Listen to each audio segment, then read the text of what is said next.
Damon. I'm here to ask you, how do you make music? Well, I make music with my guitar, mainly. I think today we'll talk a little bit about improvisation and Great, what that means. So improvisation basically is spontaneously composing music based off of the chord changes and the melody of a song that you may be playing. Not exactly like traditional composing where you basically start from scratch with some sort of an idea. So the idea is already in place, and then you're building upon that. So I thought I would show some examples today using a song called Nostalgia in Times Square by Charles Mingus. So there's a couple different ways that you can learn songs. One is just with your ear, listening to a piece of music and transcribing that literally, whether you're writing it down or just memorizing it, still transcribing. Another way, especially a lot of jazz musicians work, is to work off of what we call lead sheets. A lead sheet is the melody of the song written out, whether it's someone that's sang the song or whether it's just an instrumental purely, there's always a melody. And then the chord changes are there, or the harmonies. So we can build upon that. So let me show you a few examples. So what I'll do first is I'm going to just play through the head of this tune once. So the head is basically the chord changes in the melody. And then I'll improvise one time through. So it'll be like theme and variations. Sort of like theme and variation, as much as I can do. All right. Okay.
That was great. Nice. I like that. So some of the ideas that I did, basically there's 2 points that you want to try to first start working on or focusing on when you're improvising.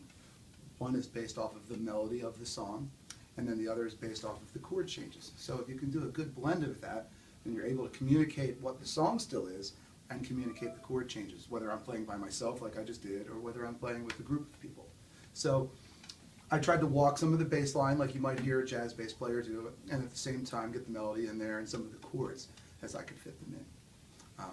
So I started with just some simple ideas like playing the arpeggios, which is the notes of the chord, or playing some scales that might match up with the chords.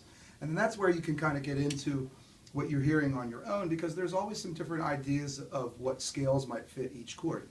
And that always goes back to the melody, of course, depending on what the melody's doing. So, for instance, on the top of the song, there's an F7 chord. I chose to play it as an F9, which works okay because in the melody, there's a G in the melody, or there's no G at all. So the 9, in this case, would be the G. So I played some of the blues scale in there.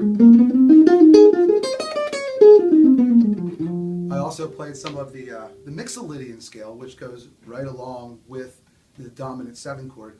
Although in this case, we're kind of playing modally, even though the song is in F. Since we're playing an F7, that's a dominant sound. So we're really kind of looking at this song modally as opposed to diatonically. So I'm treating each chord as they come by as a separate key in essence, with some exceptions. Some of the exceptions would be where there's what we call 2/5 chords that come by, which is a minor chord preceded by a dominant chord, and they're a fifth apart.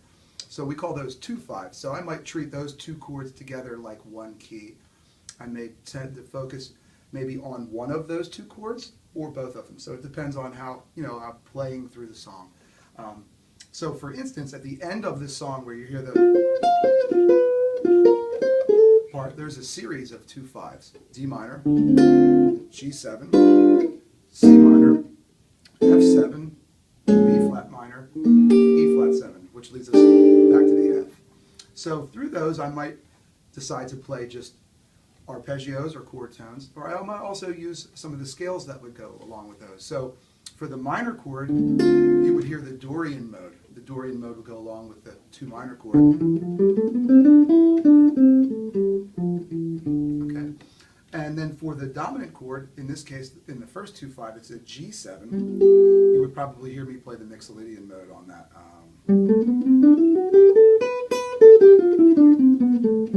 Okay. So those are some of the things I was thinking. And then you can play chromatically, which is to play all of the notes in between, paying attention to strong points in that, whether it would be a melody note that would happen at the time or a chord tone that comes to rest on. So in that essence, you can kind of get away with playing anything as long as you use your ear to guide you to like the resting points, which would be the chord tones. That's great. That fits so well with what we've already talked about in class. Awesome. So thank you You're so welcome. much.